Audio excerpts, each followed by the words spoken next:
Hi everyone, I'm going to carry on reading the Twits to you. If you remember, we got up to the part where Mrs. Twit thought she was shrinking. So the next chapter is called Mrs. Twit Gets a Stretching.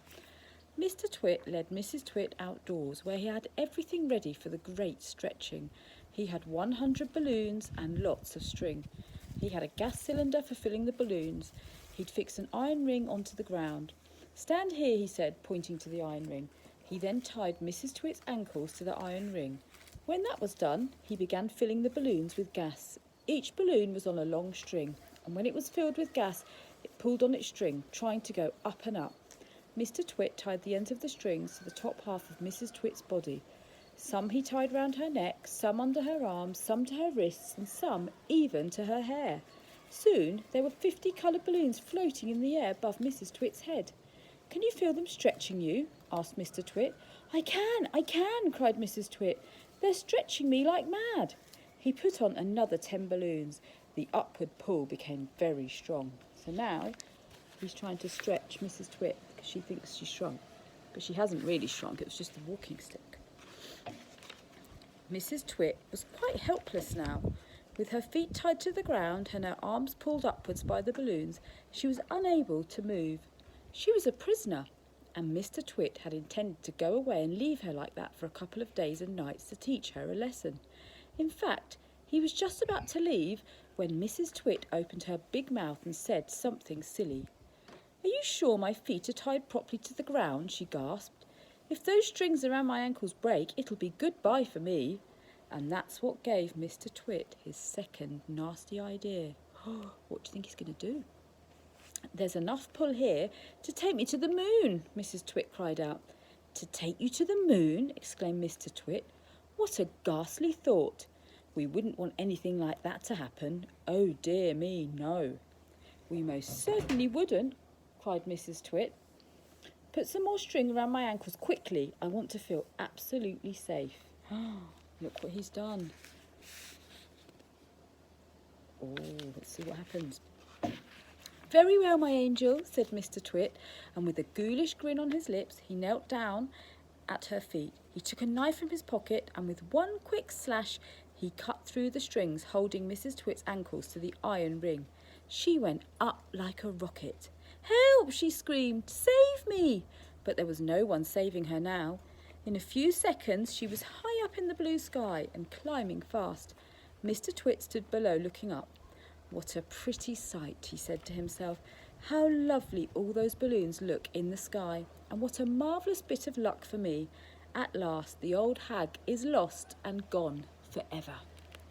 Well, now the next chapter, Mrs. Twit comes ballooning down. So I don't think he's got rid of her. Mrs. Twit may have been ugly and she may have been beastly, but she was not stupid. High up there in the sky, she had a bright idea. "If I can get rid of some of these balloons," she said to herself, "I'll stop going up and start coming down." She began biting through the strings that held the balloons to her wrists and arms and neck and hair. Each time she bit through a string and let the balloon float away, the upward pull got less and her rate of climb slowed down.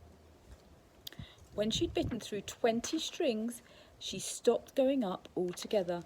She stayed still in the air. She bit through one more string. Very, very slowly she began to float downwards. It was a calm day. There was no wind at all. And because of that, Mrs. Twit had gone absolutely straight up. She now began to come absolutely straight down. As she floated gently down, Mrs. Twit's petticoat billowed out like a parachute, showing her long knickers.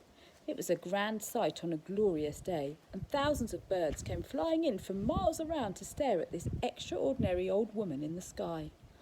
Now the next chapter, Mr. Twit gets a horrid shock. What do you think's going to happen?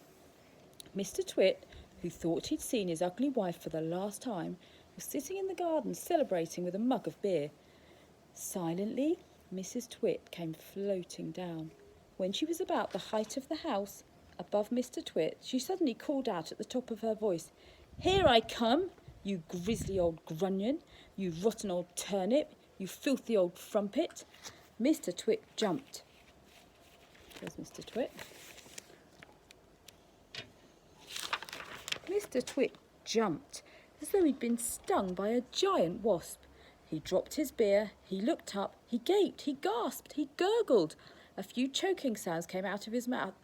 He said, ouch!